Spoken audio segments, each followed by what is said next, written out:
मी सीमा बक्षी. राष्ट्रसेविका समितीच्या समस्त सेविकांना, सकल श्रोतृवृंदांना माझा नमस्कार.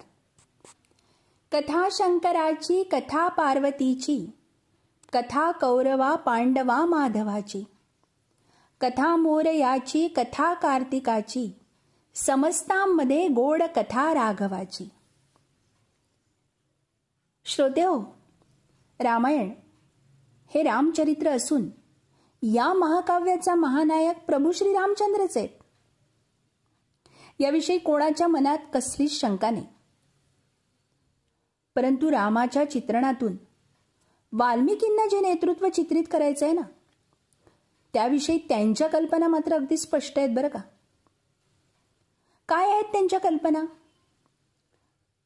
ते नेतृत्व सर्वांगीण असावे, पण सर्वोत्तमाची मर्यादाही ठरावी.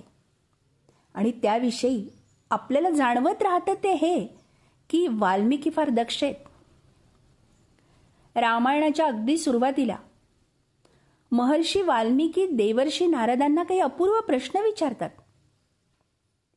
त्या प्रश्नांमधून त्यांचा चरित्रनायक कोणत्या स्तरावरचा, कोणत्या अलौकिकत्वाचा आदर्श बाळगणारा असावा याचे संकेत मिळतात. केवळ प्रतिभा आणि स्फूर्ती आहे एवढ्यासाठीच आदिकवी वाल्मिकींनी हाती लेखणी घेतलेली नाही, तर एका फार मोठ्या आदर्शभूत अशा व्यक्तिमत्वाचीच त्यांना अद्भुत निर्मिती करायची. हे जाणकारांच्या लक्षात आल्याशिवाय राहत नाही. रामायणाच्या पहिल्या प्रकरणाचं नाव बालकांड आहे. या कांडातील अध्यायांना सर्ग असं नाव दिलंय.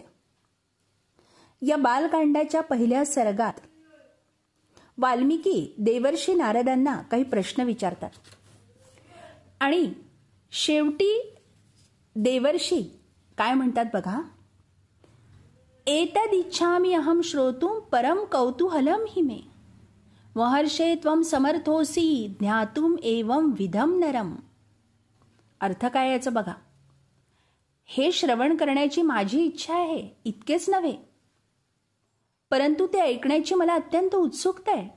आणि हे महर्षे, आपणही अशा प्रकारचा पुरुष कोण आहे हे जाणण्यास समर्थ आहात. वाल्मिकींनी जे प्रश्न विचारले त्या प्रश्नातली मंडळी आपण नुसती विशेषणं जरी वाचली तरी आपल्या लक्षात येईल की त्यांचा नायक कसा अपेक्षित होता. यातील एकेका गुणाकरता एक एक व्यक्ती असू शकते. बघा हा, म्हणजे एका गुणासाठी एक व्यक्ती असू शकते हे वाल्मिकींना माहीत होतंच. पण तेवढ्याने त्यांचे समाधान होत नव्हते. मुख्य म्हणजे एका गुणाने पूर्णतेचा अनुभव येणार नव्हता. वाल्मिकींनी सगळ्या गुणांनी युक्त असा, लौकिकातील असूनही अलौकिक असा पुरुष, नेता, महामानव मनात कल्पिला होता. असा अपूर्व पुरुषोत्तम त्यांच्या कल्पनेत होता, पण त्यांच्या पाहण्यात ऐकण्यात नव्हता. तसा कोणी सद्गुण संपन्न वीरवर पुरुष या पृथ्वीवर असू शकेल का, अशी शंका महर्षींना होती. कदाचित असा एखादा सर्वगुणी पुरुष या भूमीवर असूही शकेल, पण आपल्याला ज्ञात नसेल. मग अशा पुरुषोत्तमाचा शोध कोणाकडे लागेल, त्याची माहिती नक्की कोणाकडे मिळेल, असा विचार करता करता वाल्मिकींना अकस्मात देवर्षी नारदांचे स्मरण झाले. कारण नारद हे त्रिभुवन संचारी, भ्रमणशील आणि अजात शत्रू असे मुनिश्रेष्ठ होते. ते आपली शंका निश्चितपणे निरसन करतील असा विश्वास महर्षी वाल्मिकींना वाटत होता. आणि म्हणूनच अन्य कोणत्याही अधिकारी व्यक्तीकडे न जाता ते थेट नारदांकडेच आपली शंका विचारण्यासाठी गेले. विचारणारा ज्ञाता आणि उत्तर देणारा तेवढाच ज्ञानी. महर्षी वाल्मिकी आणि नारद. आदिकाव्य असणाऱ्या रामायणाचा प्रारंभच मुळी दोन श्रेष्ठ वरिष्ठ अशा तपस्वी ज्ञात्यांच्या संवादानेच होतो. केवळ आदिकाव्य म्हणून रामायण श्रेष्ठ ठरत नाही, तर त्या महाकाव्याचा सूत्रपातही दोन थोर तपस्वी ऋषी करतात. म्हणून मंडळी, रामायणाच्या श्रेष्ठतेत मोलाची भर पडते हे आपण लक्षात घेतले पाहिजे. तर माझा आजचा जो विषय आहे तो प्रस्तावनेच्या नंतर सांगते. रणरंगधीर अलौकिक योद्धा श्रीराम. रणांगणावर धैर्यवान असलेला श्रीराम एक अलौकिक योद्धा आहे. त्या काळातही भारतात अनेक शूर राजे राज्य करत होते. मात्र फुटीरपणामुळे ते रावणाचा प्रतिकार करू शकत नव्हते. त्यांच्या स्त्रिया सुरक्षित नव्हत्या. माणसाच्या जीवित वित्ताची शाश्वती नव्हती. ऋषींचे यज्ञयाग पार पडत नव्हते. कुणाला न्याय मिळू शकत नव्हता. राजांना स्वतंत्र अस्तित्व नव्हते. देव बंदिशाळेत पडले होते. त्यातून त्यांची सुटका कोणी केली असेल तर रामाने. रामाने स्वपराक्रमाने देवादिकांची मुक्तता केली.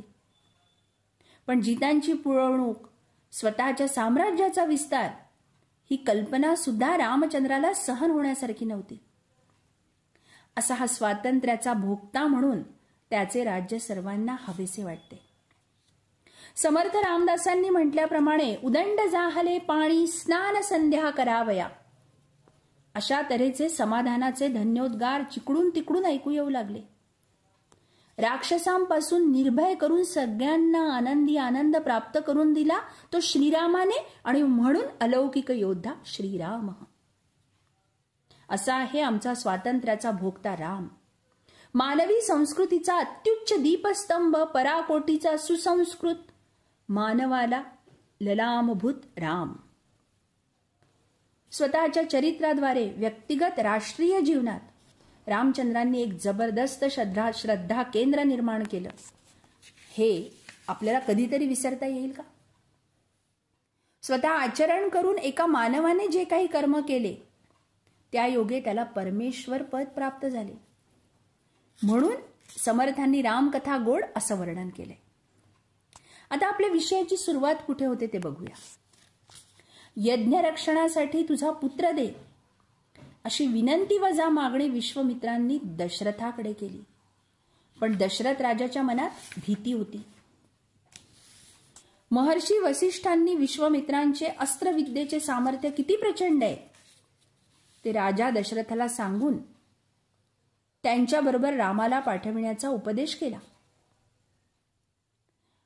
आणि म्हणूनच कदाचित दशरथाच्या मनातली भीती नाहीशी झाली आणि दशरथ रामाला विश्वामित्रांसह यज्ञरक्षणासाठी पाठविण्यास मोठ्या आनंदाने सज्ज झाला.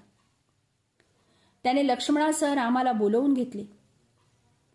दुष्ट राक्षसांचे परिपत्य करणे, त्यांना शासन करणे, यासाठीच रामांचा जन्म असल्यामुळे आणि विश्वामित्रांबरोबर यज्ञरक्षणासाठी जाणे आवश्यकच होतं. ती केवळ विश्वामित्रांची किंवा रामांच्या उत्कर्षाची गरज नसून रामाचे जाणे ही काळाची गरज होती. मंडळी, साऱ्या सृष्टीची ती आवश्यकता होती. निसर्ग जणू या घटनेची प्रतीक्षा करत होता. या राजपुत्राला आयुष्यात पुढे रावणाशी संघर्ष करावा लागेल हे गृहीत धरूनच विश्वामित्र रामाला त्या दृष्टीने सबळ करू इच्छित होते. एकीकडे रणांगणातील राक्षसी शत्रू आणि दुसरीकडे व्यक्तिगत परिघातील शत्रू यांच्याशी रामाला सामना करावा लागला तर तो शरीराने, मनाने, विचाराने अत्यंत समर्थ असणे फार आवश्यक होते. त्या दृष्टीने उपयोगी पडेल अशी अस्त्रविद्या विश्वामित्र आता त्याला शिकवण्यास उद्युक्त झाले. आणि इथे अलौकिक योद्धा श्रीराम तयार होतो आहे. आपण देत असलेल्या बला आणि अतिबला या विद्येचे महत्त्व रामाला पटवून देताना विश्वामित्रांनी त्याचे वर्णन फार छान केलेले आहे. काय केलेले आहे त्याचे वर्णन बघूयात आपण. बला आणि अतिबला एक सिद्ध मंत्र आहे. मंत्रशास्त्रात या दोन विद्यांचे कार्य कसे वर्णन केले आहे बघा. उत्साह आणि बल यांची वृद्धी, शत्रूचे शस्त्राघात सहन करण्याची शक्ती आणि महत्वाचं क्षुधा आणि तृष्णा यांची बाधा न होणे, याच गुणांमुळे त्या विद्येला बला असं म्हटलंय. आणि शत्रूची दृष्टी, मन, देह आणि कर्म ही स्खलित होणे आणि आपले शस्त्रादी उपाय अमोघ ठरणे ही कार्य ज्या विद्येमुळे होतात तिला अतिबला म्हणतात. यावरून बला आणि अतिबला या विद्येमुळे श्रीराम अलौकिक योद्धा झाले.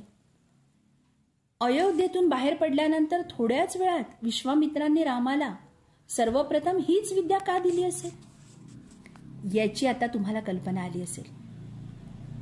या विद्येचं प्रमुख वैशिष्ट्य म्हणजे ही विद्या ज्याला वश अशा कोणालाही, मग तो तपस्वी असो की क्षत्रिय योद्धा, त्यांना भूक तहान कधी तापदायक ठरत नसे. युद्ध कितीही दिवस चालो, कोणत्याही ऋतूत असो, ते त्रैलोक्यात कुठेही आणि कोणाही शत्रूबरोबर असो, ही विद्या पारंगत कधी पराभूत होऊ शकत नाही. रामाच्या अवतार कार्याच्या प्रारंभीच विश्वामित्रांनी रामाला बला अतिबला विद्या देऊन कसं शक्तिमान केलं, यावरूनच त्यांची दूरदृष्टी लक्षवेधी ठरली हे निर्विवाद आहे.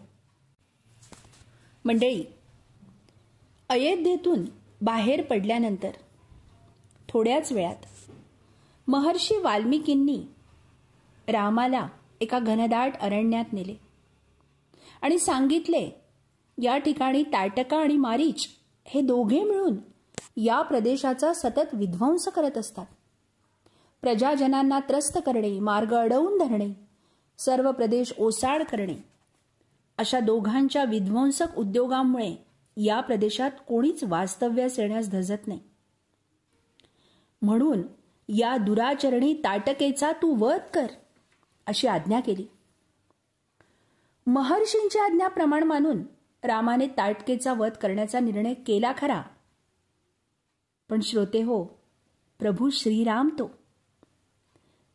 स्त्रीवध करायचा नसल्याने त्याच्या मनात तसा कोणताही किंतु येऊ नये किंवा ताटकेविषयी दयाही येऊ नये म्हणून विश्वामित्रांनी त्याला अधर्मनिष्ठ ताटकेचा वध करणं हे राजपुत्राचं प्रजारक्षणाचं धर्मकार्यच आहे हे समजावून सांगितलं. आता बघा, इथे आपल्याला काय जाणवतं, योद्धा श्रीराम, ताटकेपासून सुरुवात झालेली आहे. गुरु आज्ञा प्रमाण मानून रामानेही ताटकेचा वध करण्याचा वज्रनिर्धारच केला. आपल्या धनुष्यावर दोरीचा असा काही प्रचंड टणत्कार केला की त्यामुळे दशदिशा दुमदुमून तर गेल्याच, परंतु त्या ग्रहण अरण्यातील सारे प्राणी कावरेबावरे झाले. शिवाय त्या प्रचंड नादाने ती ताटकाही अतिशय क्रुद्ध झाली. रामाचा उद्देशच मुळी तसाच होता. जिथून धनुष्याच्या दोरीचा प्रचंड आवाज आला त्या दिशेने ती ताटका सुसाट वेगाने धावत आली. तिचं ते भीषण रूप पाहून तिचे फक्त नाक आणि कान कापूनच तिला परावृत्त करण्याचा रामाचा विचार होता. तिचे सामर्थ्य, तिची गती यांचा आपण नाश करावा, पण स्त्री असल्यामुळे तिचा वध करू नये असा रामाचा विचार होता. पण ती स्वतः स्त्री असूनही ताटकेची गतिमान आक्रमकता पाहून रामही मनातील सौम्य विचार झटकून क्रुद्ध झाला. त्यावेळी ताटका नुसतीच अंगावर धावून आली नाही, तर तिने राम लक्ष्मणांवर धुळीचे प्रचंड लोट उडवून त्यांना झाकूनच टाकलं. त्या दोघांवर तिने अंधाधुंद अशी पाषाणवृष्टी केली. स्वतःच मायावी विद्येच्या सहाय्याने आपल्यासमोर पाषाण पटल निर्माण करून आपल्याला ती घेरते आहे असे लक्षात येताच रामाने बाणाच्या योगाने ते पाषाणांचे समुदाय दूर करून प्रथम ताटकेचे नाक व कान कापून टाकले. मग मात्र ती भयंकर राक्षसी यक्षिणी नाना रूपे धारण करून अदृश्य होऊ लागली. राम लक्ष्मणांना ती संभ्रमात पाडून पाषाणवृष्टी करत सर्वत्र संचार करू लागली. मग मात्र विश्वामित्र कडाडले, रामा, आता तुझी दया पुरे. दुराचरणी व पापी अशी ही यज्ञ विघ्न करणारी यक्षिणी मायेने प्रबळ झाली आहे. नाही तोच म्हणजे संध्याकाळ झाली नाही तोच हिचा वध केला पाहिजे, कारण संध्या समय झाला असता राक्षस जिंकण्यास फार जड जातात. आता रामही सर्वार्थाने सज्ज झाला. त्याने समोरची पाषाणवृष्टी दूर करून ताटकेला आपल्या चौफेर बाणवृष्टीने फार जखडूनच टाकले. विजेच्या वेगाने ती महाभयंकर ताटका राक्षसी आपल्या अंगावर चालून येत आहे असे पाहताच अलौकिक रामाने एक तीक्ष्ण बाण तिच्या वक्षस्थलावर मारला आणि त्याच बाणाने विद्ध होऊन ती ताटका प्रचंड ध्वनी करून भूमीवर मरून पडली. आणि मंडळी, इथेच सिद्ध झालं की राम अलौकिक योद्धा आहे, रणांगणात धैर्यवान आहे. ताटका वधामुळे राक्षसीचे भयावह अस्तित्व संपून गेले.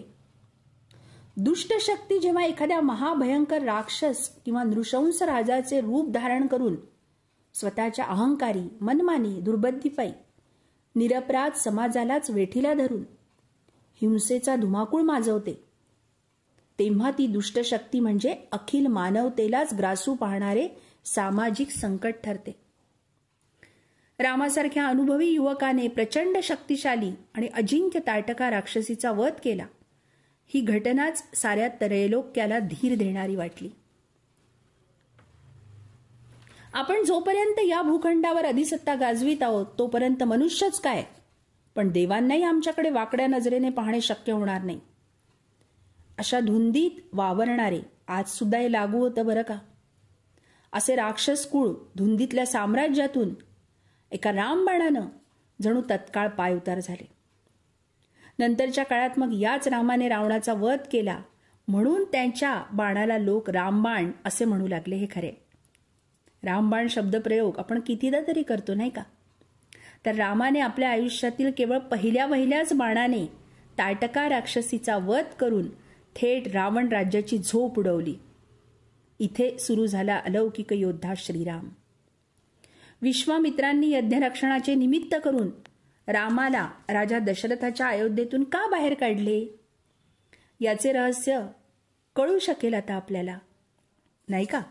आणि म्हणूनच मग ही अस्त्रविद्या आणि शस्त्रविद्या रामाने एकट्याने ताटकावध केल्याने विश्वामित्र त्यांच्यावर प्रसन्न झाले होते. देवांनाही त्यांची आणि रामाची स्तुती केली आणि विश्वामित्रांनीही देवांची विनंती मान्य केली आणि ते रामाला प्रसन्नपणे म्हणाले की माझे सगळे अस्त्र जे आहेत ते मी तुला देतोय. आणि ती सगळी अस्त्र मंडळी रामाला मिळाली. मंत्राच्या सहाय्याने किंवा अग्नी, वायू, विद्युत इत्यादी साधनांनी चालणाऱ्या आयुधाला अस्त्र असं म्हणतात. आणि जे दूर व जवळ असलेल्या शत्रूचा घात करण्यास उपयोगी ठरते ते अस्त्र होय. केवळ जवळच्याच शत्रूला मारण्यास उपयोगी पडते ते शस्त्र होय. तर ही अस्त्र शस्त्र ही जी आहे ही रामाला मिळाली आणि अशी अस्त्रविद्या आतताईपणाने सहसा कोणी वापरत नसे किंवा अस्त्र किंवा अधर्मानेही कोणी राबवत नसे. आणि म्हणूनच अस्त्रसंपन्न झालेला राम जो आहे तो एक अलौकिक योद्धा ठरण्याच्या मार्गावर होता. आता आपण जर राम रावणाच्या युद्धाकडे वळलो तर आपल्याला लक्षात येईल रावणाचं बरंचसं सैन्य, त्याचे मुलं, त्याचे नातू, मंत्री आणि बंधू हे रणांगणात मारले गेले. त्यामुळे रावण फारच चिडलेला होता. आता हे आपण ताटका वधानंतर अलौकिक योद्धा श्रीराम याच्यामध्ये राम युद्धावर आलोय.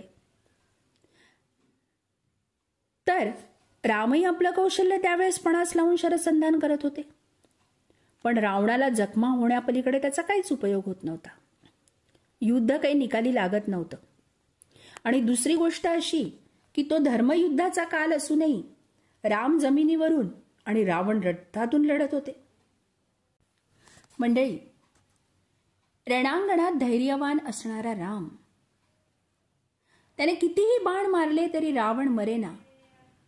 कारण इतर शरीरांवर सर्व ठिकाणी बाण लागत, पण वक्षस्थलावर काही बाण लागेना. आता राम म्हणजे साक्षात परब्रह्म. मग त्यांना हे कळत का नव्हते? कळत होतेच. पण अलौकिक राम त्यांना माहिती होतं रावणाच्या हृदयात सीता असल्यामुळेच ते बाण मारत नव्हते. मग रावण मरणार नाही की काय? पण जेव्हा त्याचे शरीर सर्व बाणांनी जर्जर होईल तेव्हाच त्याचे सीतेचे ध्यान सुटेल आणि मग राम त्याच्या वक्षस्थळावर बाण मारतील आणि खरंच त्याला मरणप्राय यातना देहाला होऊ लागल्या की इतर विषयांवरचे लक्ष उडून जाते. हे आपल्याला माहीतच आहे. आणि मग या अलौकिक रामांना अगस्तींनी जे सांगितलं की तुझ्याजवळ जो संकल्पित अतुलनीय प्रभावी बाण आहे तो रावणाचे वक्षस्थल भेदून जाईल. रामानी तसंच केलं आणि रावणाने देह धारातीर्थी ठेवला. देवांना, मानवांना, वानरांना आणि सर्वांनाच आनंद झाला, कारण असुरी प्रवृत्तीचा आधारस्तंभच ढासळून पडला होता. रामावर अभिनंदनाचा वर्षाव झाला. श्रोते हो, हजारो वर्षांपूर्वी रामाने विजय मिळवला, त्याबद्दल आज जय जयकार कशाला? पण आपल्या अंतःकरणात रावण युद्ध सतत चालले असते. त्यात नेहमी रावणाचाच जय होतो. सत्प्रवृत्तीवर असत प्रवृत्तीसारखा विजय मिळवत असते. तसं नसतं तर समाजाचं चित्र आज दिसते आहे त्याहून फार वेगळे दिसले असते. असो, त्यानंतर पुन्हा एकदा रणांगणात श्रीराम धैर्यवान आहे हे सिद्ध होतं. बिभीषणाने ज्यावेळी सांगितलं की राजधानीत येऊन आपण मला राज्यावर बसवावे, त्यावेळी श्रोतेहो रामाचं उत्तर, मला तसे करता येणार नाही. जोपर्यंत माझा धाकटा भाऊ भरत तापस वेशाने नगराबाहेर निवास करतो आहे तोपर्यंत मी नगर प्रवेश करणे उचित नाही. रामाचे हे उत्तर ऐकून बिभीषण निराश जरूर झाला, पण त्याचबरोबर त्यांचा रामाविषयीचा आदर सुद्धा दुणावला. श्रोतेहो, मला असं वाटतं की आजचा जो आपला विषय आहे यावरून आज आपण जेव्हा रामायण बघतो त्यावेळी काही म्हणा, पण भक्तीच्या मुशीतून निर्माण झालेल्या काल्पनिक रामचरित्रातून भजनप्रिय राम जनमानसात जसा रुजला तसा वाल्मिकींचा तपस्वी राम, व्रताचरणी राम, निर्धारी राम, एकवचनी राम, एकबाणी, एकपत्नीव्रती राम लोकांमध्ये रुजला नाही. अर्थातच हे खूप खेदानं म्हणावं लागतं. संकटाला, विपरीताला, अप्रियतेला धैर्याने सामोरा जाणारा राम वाल्मिकींनी रामायणभर रंगवला. कष्ट उपसणारा राम, पितृभक्तपरायण राम, विनम्र राम, दास्य वृत्तीचा राम, बंधुप्रेमाचा मानदंड राम, पती पत्नीचे प्रतीक राम, किंवा संत सज्जनांना पीडा देणाऱ्या दुर्जनांचा संहारक राम. खरं तर मूळ रामायणात अगदी ओतप्रोत भरून राहिला आहे. परंतु त्या पुरुषार्थी रामाला आमच्या भक्तिभुक्त कवींनी दूर सारून संकट निरसन करणारा राम फक्त लोकांसमोर नटवून सजवून मांडला, आणि तोही अशा अश्रुचिंब भक्तिरसात भिजवून सर्व प्रतिकूलतेवर मात करून. रामायण भक्तांना अगदी लोक रडतात. रावणाचा वध त्याच्या साऱ्या राक्षस कुलासह करणारा पुरुषार्थी राम, पुरुषोत्तम राम कोणाला, विशेषतः तरुणांना नंतर आठवूच नाही. या रामाच्या हिंदुस्थानात हिंदू समाज रामभक्त जरूर झाला. त्याने या भूमीत रामाची लहान मोठी असंख्य मंदिरेही उभी केली. याच हिंदू भूवर रामभक्तीची एक स्वतंत्र परंपराही इथल्या रामभक्तांनी निर्माण केली. परंतु सीमांत पराक्रमाने शत्रूला परास्त करणारी विजयी परंपरा मात्र इथे मूळ धरू शकली नाही. हेही सत्य नाकारून चालणार नाही. तर श्रोते हो, आजच्या तरुणाईने तरी मागिलांची चूक पुन्हा न करता वाल्मिकींच्या रामाचे पुरुषार्थी चरित्र डोळ्यांसमोर ठेवून आपल्यासह सारा हिंदुस्तान परमपुरुषार्थी केला पाहिजे. त्या दृष्टीने पुढील एक श्लोकी रामचरित्र जरी आपण डोळ्यांसमोर ठेवले तरी सकारात्मक आचरण ठेवून आपण आपला आणि आपल्या मातृभूमीचा वर्तमान बदलू शकू असा आम्हाला विश्वास आहे.